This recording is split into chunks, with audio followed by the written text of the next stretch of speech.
Howdy, y'all. I am Adam, the Renaissance Nerd. The whole Will Smith slapping Chris Rock situation will probably continue to dominate our pop culture sphere and the news in general for another 24 to 72 hours, at least until something else stupid happens.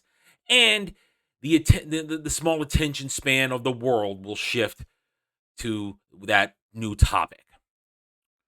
Now, I have, of course, said my 2 cents on it. I did a video the other day. I didn't so much talk about the situation, the event itself, but maybe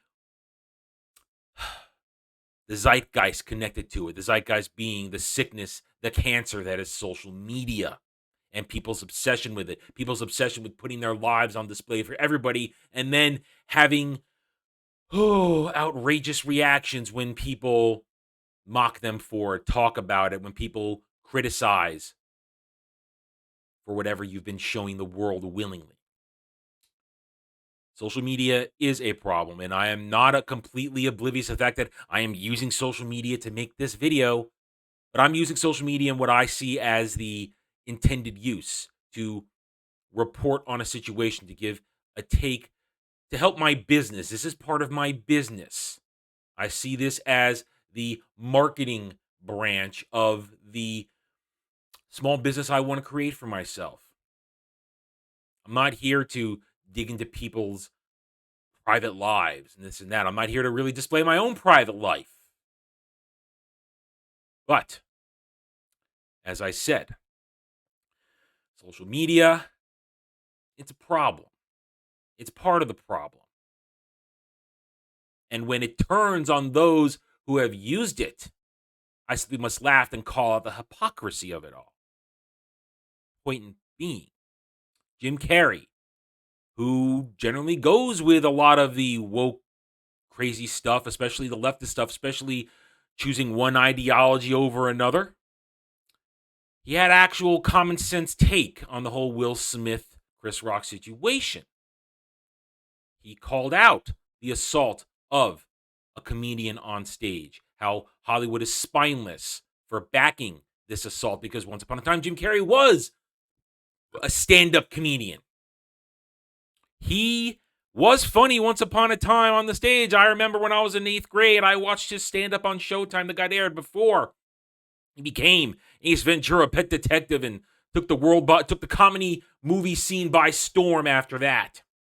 When he was still on In Living Color, I laughed my ass off back then. He was genuinely funny because he was just being a comedian, not being an activist, not being a leftist, not being an ideologue. But he had a common sense take here, and we give him credit for that. But Jim Carrey has a history of being an activist. Point here. Everybody loved it when he did his Crazy Art of Trump. Look at that. I mean, making all this nasty stuff about Trump. They loved him when he was making fun of Trump. Isn't that great? Isn't that fun? Oh, we love it. Look at that. I mean, when he did his weird Trump, they loved it. It was great. He couldn't do wrong when he did that. Boom, look at all this stuff. Trump is evil. We hate the orange man. Isn't that great? It's great when you're standing up for BLM, when you're tweeting out, showing support, even though this is the truth. He did get his shot thanks to the Waynes, a truly funny comedic family.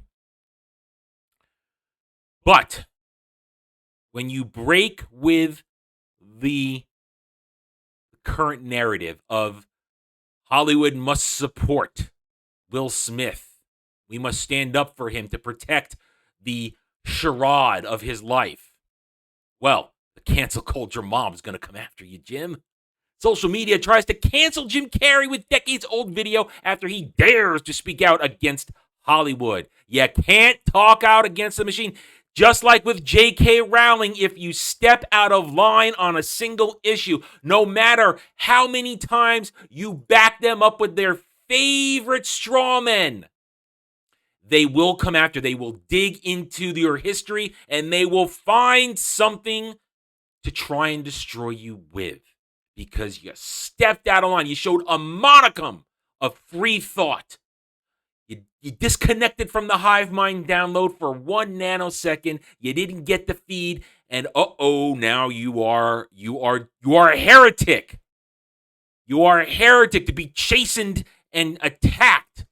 Social media users took to Twitter in an uproar over Carrey's remarks on Tuesday and Wednesday, accusing him of inappropriately acting out during an award ceremony that took place a quarter of a century ago. So apparently, during something, he kissed Alicia Silverstone. Nobody knows if it was consensual or not, but I mean, that was Jim Carrey, off the wall, crazy back then. This is 1996.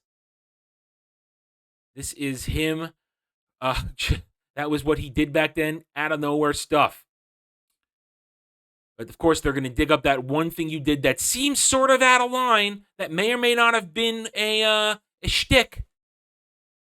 And they're going to try and turn it and use it on you, no matter how many times you were on their side for their favorite woke issues, for their favorite de jour moment.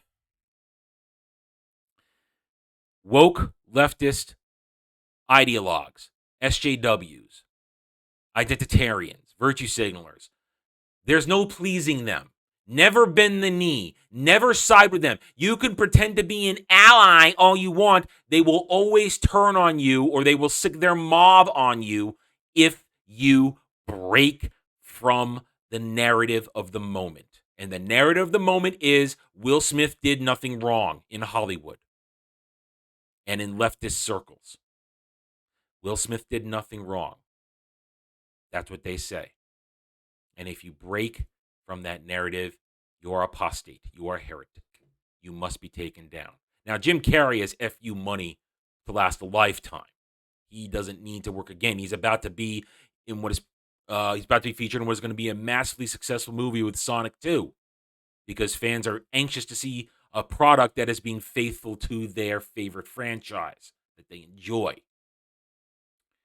Jim Carrey probably is nothing to worry about in the long run again, because he can get away with this, because he doesn't have to work a day in his life ever again. Unconscious, exactly as I planned. Just maybe a moment like this might snap Jim Carrey to a little more clarity in his life, that maybe, just maybe, you picked the wrong side in this pop culture social war. Because this is a war, and we are winning. They wouldn't react like this if one of their favorite bomb throwers didn't suddenly break from the message. They're scared. They're deathly afraid, because we're winning this. Normies are joining us every day in greater numbers, and they are waking up to it. And when you get the normies on your side, when the massive normie army is at your back, the ones who make the world go round, then you will win, and we will win. All right, I'm done. Thank you for watching this video. If you enjoyed it, a like would be appreciated. And if you're new here, I invite you to subscribe to my YouTube channel. I'm on Odyssey and Rumble as well, The Renaissance Nerd. I'm here to earn your trust and support through facts and logic, because facts and logic don't care about fifis. Hit the notification button. Share this video. I didn't get a lot of sleep last night. I didn't. I'm sorry. Share this video if you like what I'm preaching, and by all means, leave a real comment. You can have a different opinion to me, and that's just fine. But normal people can still get along and have different opinions. We are not stands. We are not SJWs who are cowards behind keyboards. I don't care what they think. I will never care what they think, because cowards have no power. And the world is beginning to figure that out. Thank you again for watching this video. Take it easy. Howdy, y'all. The first chapter of my fantasy novel, Guardian of Innocence, is now available for free. Click the link in the description below and join me in an old-school good versus evil story where Cole Larys, a disillusioned mercenary, suddenly finds himself dropped into the middle of a destiny he never asked for as the protector of Jania Sarai, a blacksmith's daughter who may hold the answers to finally stopping a millennia-old threat to the world of Rosetta. Cole's perceptions of love, family, trust, loyalty, as well as his very beliefs in fate versus free will shall be tested as he struggles to keep Jania safe from the minions of the dreaded Zabor Tal, former champion of the gods and now ruler of the long-forgotten Yis Empire. Click the link below, enjoy the first chapter, it's subscribe to my YouTube channel and help it grow so that I can bring you the full story in the near future. Thank you, and enjoy the video. Thanks for watching, everyone. I don't do Facebook. I will never do Twitter. If you want to reach out to me, email me at therednerd@gmail.com. I'm on Getter now, at TheRedNerd, the Geeks and Gamers forums under @ROAS, and you can also follow me on Odyssey at The Renaissance Nerd. Thanks again for watching. Take it easy.